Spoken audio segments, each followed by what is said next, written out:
was seated on it. Earth and sky fled from his presence, and there was no place for them. And I saw the dead, great and small, standing before the throne, and books were opened.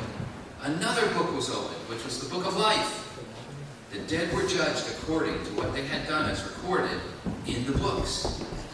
The sea gave up the dead that were in it, and death and Hades gave up the dead that were in them. And each person was judged according to what he had done. Then death and Hades were thrown into the lake of fire. The lake of fire is the second death. If anyone's name was not written in the book of life, he was thrown into the lake of fire. This is the word of the Lord. Thanks be to God. Well, Ed, my son Ed, is living in Montana, where it started snowing a couple of weeks ago, and there's snow up in the mountains already. So even though Bozeman, where they live, is okay, it's kind of warm today. There's snow in the mountains already, and the nighttime temperature drops to 40, I think he said, right? Drops down to 40. That's pretty cold. And then down south, my brother Glenn and his family, they live in South Carolina, where it will continue to be 80s and 90 degrees until probably Thanksgiving. And hot, and hazy, and humid. I went down there in October. It was okay. It was warm. It was okay. Yeah. It's really the best time of year to go down there is like December, January, and February. And then it gets hot again. I like it in New Jersey. I like New Jersey. It's in between. We get some cold, but it doesn't last that long. Maybe a month of cold. We get some hot. This summer was really hot, but usually a month of hot, maybe a month and a half. Then in between, we get in between weather. A lot of in between weather. A little chilly, a little hot, a little of both. I like that. I like in between. I like being in the middle. I don't like the extremes, you know what I'm saying? I don't want to be a mountain man in Montana and spend 9 months out of the year in snow and ice. And I don't want to be down in Florida or South Carolina and spend 9 months out of the year hiding in air conditioning. I like it in the middle.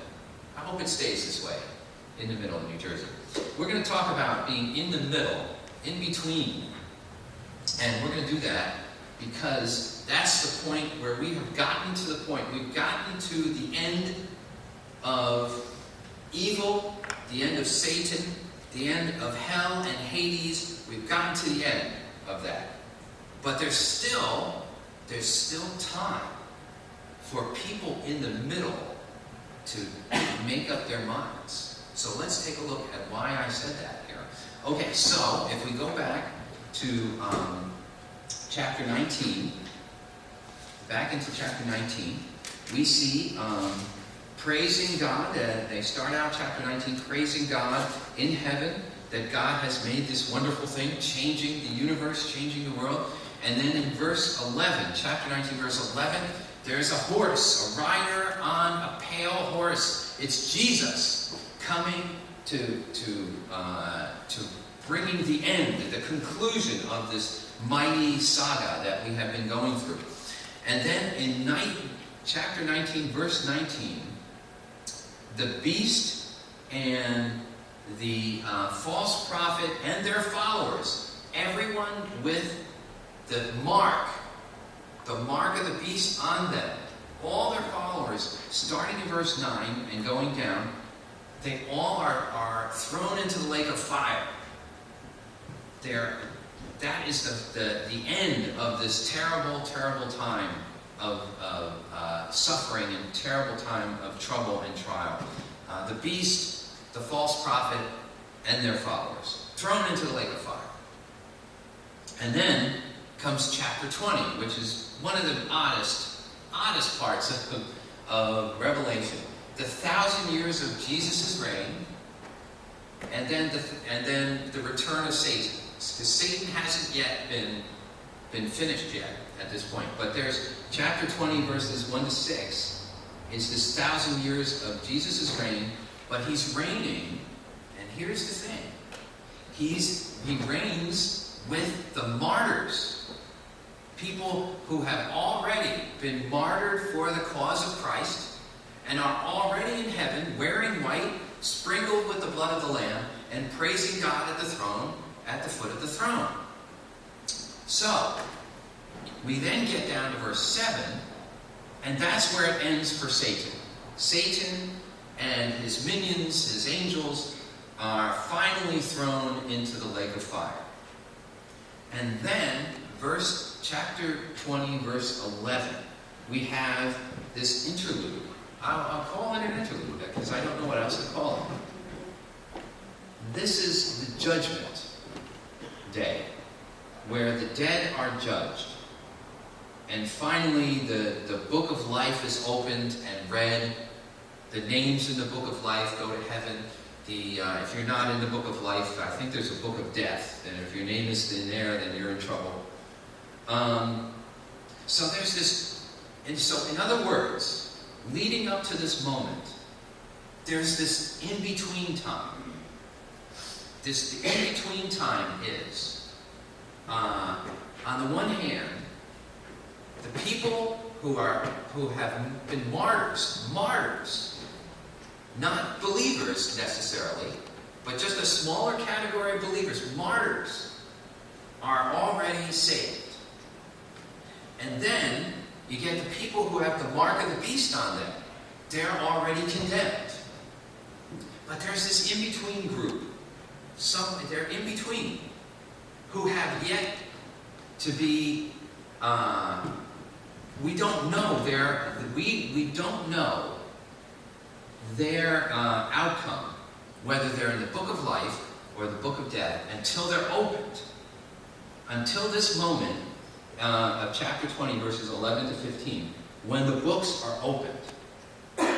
So, I look at that and I think, okay, where are we? People ask that question all the time. Where are we? Are we in the 1,000 years of Jesus' reign? I don't think so. Are we still before the 1,000 years? Or are we after the 1,000 years? Are we here, there? We don't know. People ask those questions. You know what my answer is? We're still somewhere in between, where people still have a chance to have their names written in the book of life. In other words, we're still in this process of figuring out who we are and whether we want to be on the side of Jesus or on the other side. We're still in that time. We're in the in-between time. And so, what does that? Let me give you an example. Let me give you an example of this. There's a man in the Bible, one of my favorite stories in the Bible, Prophet Jeremiah, in the book of Jeremiah, I should say, chapter 38. Jeremiah is in serious trouble. He has been thrown into a cistern, a cistern without water in it, where he is going to be left to die. And he is helped and saved by a man named Ebed-Melech. And Ebed-Melech is not a Superman from biblical days. You know, like King David is Superman, super guy, right? And Samson, super guy. And we got all these, Prophet Elijah, super guy, fire from heaven, really awesome. But Ebed-Melech he's from Africa. So he's not from Judea. He's not a good Jewish guy from Judea. He's from Africa. And he just kind of shows up out of the blue. He saves Jeremiah's life. And then he disappears from the Bible. He's only in chapter 38 of Jeremiah. And he's only there a brief time. And I love him. I love him because I connect with a person like this. Because who am I? I'm a minister of a small church, but I'm nobody. I'm not a star. I'm not on television. I don't have books out there, I'm not selling books or anything. I'm not driving a Mercedes. You know, I'm a nobody. I'm a nobody.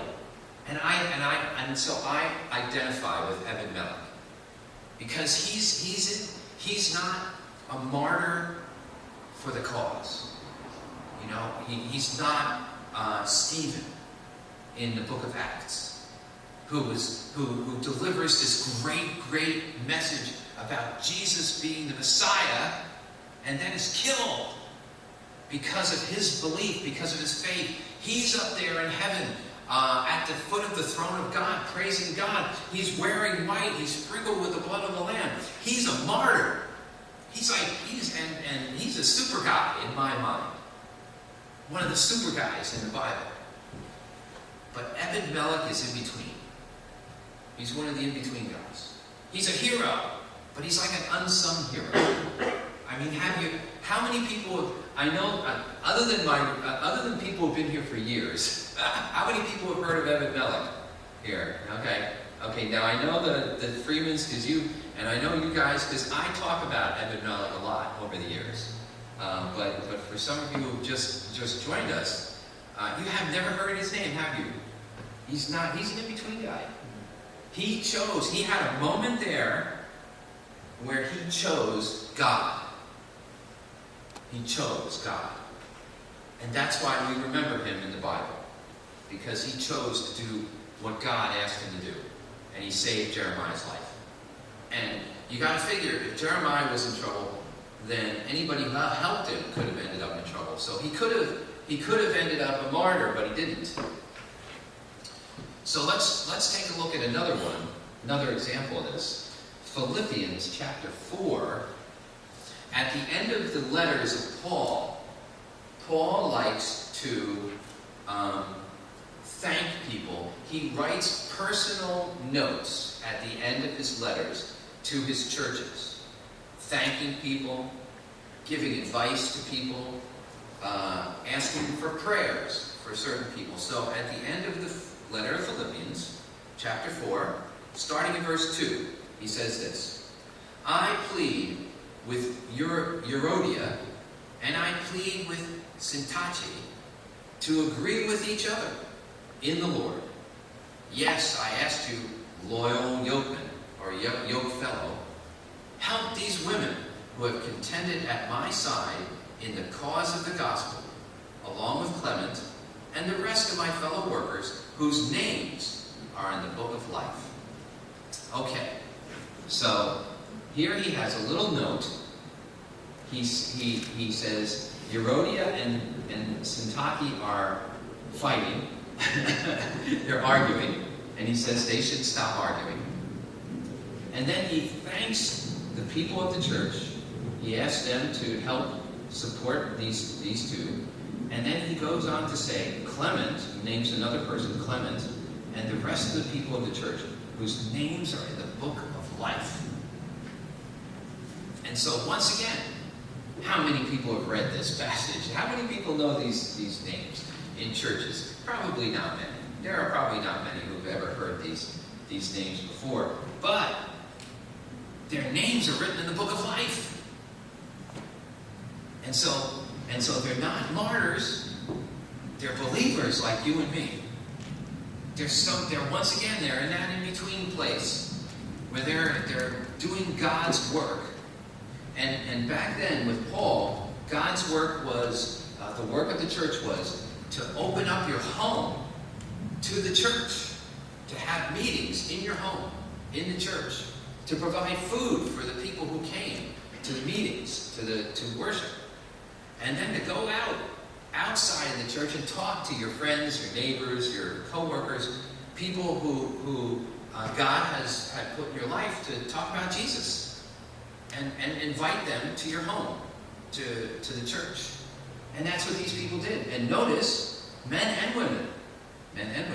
Women were really, he thanks a lot of women in his letters. He could not have done his ministry without these wonderful ladies. They provided their homes, they provided food, they provided all sorts of, they did all sorts of things for Paul. He's very grateful to them. I love these people. I love these people because, once again, I identify with these people. That's where I feel like I am. I'm not a martyr, I'm not a hero, I'm not a super guy. And I'm certainly not on the other side. I haven't, I don't have the mark of the beast or anything on me. I feel like I'm somewhere in between. And that's okay. I feel like that's okay. That's where I belong. This is where God wants me. God wants me right where I am. And I don't have to be Superman. And I don't have to be a martyr. God wants me right here, right where I am. So let's look at this some more. Betsy, if you could go to the next slide for me. Okay, so right now, this happy man is somewhere in North Carolina. I did read the town name, and I can't remember it now. And all the happy people who are up there smiling, working in it looks like soup. Would you say those are soup containers, Betsy? It's some macaroni and cheese, maybe. Macaroni and cheese? Yeah, I couldn't tell. Comfort food, Yeah, and they are feeding people 3 times a day whose homes have been flooded down in North Carolina, and who are starting to, or if first we're hoping and praying that their homes are no longer flooded and they can get into them. Some people still can't get into their homes, so they're living in hotels. If they can get into their homes, they're certainly not cooking in them at the moment, because they got to clean them. You gotta throw everything away and clean everything. So this gentleman is down there right now in North Carolina with these other folks, with Southern Baptist Convention called Disaster. Their organization, the Disaster Relief, is a mission, and they have, as you can see, they have a very professional setup of catering, kind of catering setup, where they're providing food 3 times a day for whoever comes and asks and needs to be provided for. So as you can see, there's a lot of people working because there's a lot of food. They're putting out a lot of food. And so this man, he might be retired. I'm sort of guessing. A lot of the folks who do it are retired because they need time. But he's living down there right now, and just helping until he can't. Either the job is done, or he runs out of time and he has to go back home to do whatever he has to do. But that's what people do. They volunteer, and they come from all over the country down into North Carolina, and they start doing jobs like this. Betsy, if you could put forward again.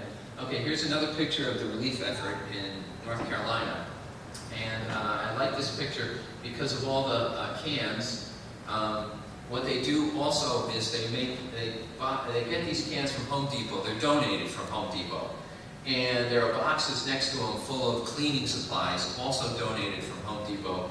And they fill the cans with cleaning supplies. And they give them out to people. They go out into the neighborhoods where the houses have been wrecked by flooding. And they just give them these cans full of cleaning supplies to whoever needs them. They also have volunteers who go into people's homes, invited into people's homes with these cans, and they clean for them and help them throw things away and clean up everything in the home that's been flooded. I also want to point out, behind the cars, you see an RV. A lot of people who do this, who mostly retirees, but a lot of people who do this, they buy these campers and they live in the camper while they're down in North Carolina. They will live in that camper until either the job is done or they have to go back home for whatever reason. I know of one couple, this is their life. They're a retired couple, and they have devoted their life to this mission. And so they lived in their camper in Staten Island for 2 years after Hurricane Sandy. 2 or 3 years they were there, living out in their camper, until the job was done. It took that long. So these folks are down there right now. And so I see heroes, you know. I see a bunch of heroes. The last picture, this picture, I look at these folks in yellow, wearing yellow, and there's one wearing blue. She's my chaplain. She's a chaplain, yeah. I see heroes, you know, and we'll never know their names, right? We're not, you know, their names are not gonna be written down or anything. They're not gonna be on television, probably. I'm thinking that they're probably not gonna be on television or anything like that. The New York Times is not gonna write about them, you know, and all that. They're people like you and me. And we have this time. God has blessed us with time. God has blessed us with time to choose if our name is to be in the book of life or not. And I look at these folks and I think, yes, their name's in the book of life. I don't know until the book is open. Only God knows. But I look at this and I say, yeah, that's what it looks like. That's what it looks like when your name's in the book of life. This is the kind of thing people want to do. Is help out like this. It's amazing. It really is amazing. I even wrote it down. New Bern, North Carolina. New Bern. Okay, so that's where these folks are. So what I see here, bless you, is in Revelations. And I lost my place, which is silly. In Revelations 20:11, what I see is this hasn't happened yet. Bless you. The book of life has not been opened yet. This dramatic moment where Satan is cast into the lake of fire, and it says here in my Bible that the dead are judged when the book of life is opened. Hasn't happened yet, and so we have time. We have time. Right now, we have time. We're in the in-between time. People are still making choices.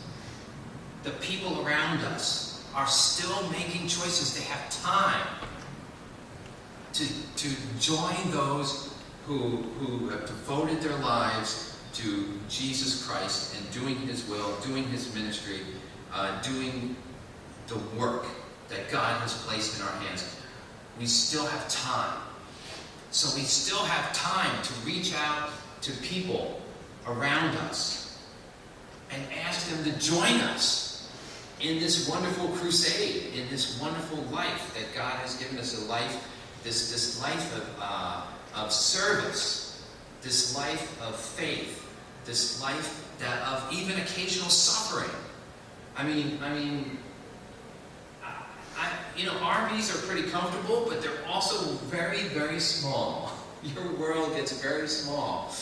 Yeah, and yet they're living out of RVs because they want, and they're in a parking lot. It's not like they're in a beautiful campground. I like beautiful campgrounds, but they're in a parking lot. And there are other folks who are living out of hotel rooms, and they're down there doing the work. And there are other folks who are living out of the churches, because some churches create bathrooms and places in the building that people can sleep, and bathrooms they can use with showers. And Pedro's dream for this building is to transform part of this building into a big bathroom shower area, so we can have missionaries stay here with us, when they're passing through, or we can have these people stay with us if there's a disaster in New Jersey.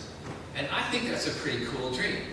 I don't know if it's ever going to happen, because this is a pretty crazy building with crazy plumbing and crazy electric and crazy all sorts of things. But who knows? But these folks are down in North Carolina. They're living in churches. Some of them are living in churches right now. Yeah. So, but this is it. This is what it looks like. This is what it looks like. This is the life that God is calling us to. Not all of us are called to do this kind of work. Not everybody. I'm not. I do other things. I do nursing home and hospice mission. That's kind of always been my thing. But we got time. We got time to invite people to do this, to join us and be a part of God's great work. We have time to show people what God's great work looks like, is supposed to look like. We have time to decide for ourselves too. And so do our friends, our family, our neighbors, our co-workers, everybody around us. God has given us time. We're not there yet. We're not in chapter 20, verse 11 yet. We haven't gotten there yet. God has given us time. And that's the important thing. So we gotta take advantage of that time. We have to take advantage of the time. We gotta help as many people as we can see Jesus and know Jesus and welcome Jesus into their hearts, into their lives. We got time. Now's the time. Now is the time to choose. Now's the time to choose Jesus. Now's the time to help people choose Jesus. Now is the time. And it's because we don't know when chapter 20 is going to happen. We don't know. It can happen tomorrow. It can happen in a blink of an eye. That's what Jesus said. So now's the time. And this is a great way. This is one of the wonderful ways that people use to do God's work and to show people what God is all about and what Jesus is all about. And not one way, but there's so many ways. This isn't the only way. This isn't the only way. There's so many ways. So many ways. Like I said, my mission, I go to a nursing home every week. And I bring Jesus to the nursing home. And it's just, it's what it looks like, what the work's supposed to look like. But there's so many ways. So my friends, we got to pray. We got to keep praying because now is the time. And we have to pray for ourselves. Lord, show me what mission, show me what work you want me to do. Show me how you want me to serve. We got to pray that prayer. And then we got to pray, help me, help my neighbor, friend, family, co-worker. Help me, Lord. Show me how I can help this person choose the book of life. Choose Jesus. Choose God. Help me, Lord. Help me do that, because now's the time. It's now. The in-between time is here. And we can, anybody around, any one of us can be Ebed-Melech. Any one of us can be the helpers of Paul. Any one of us can do God's work.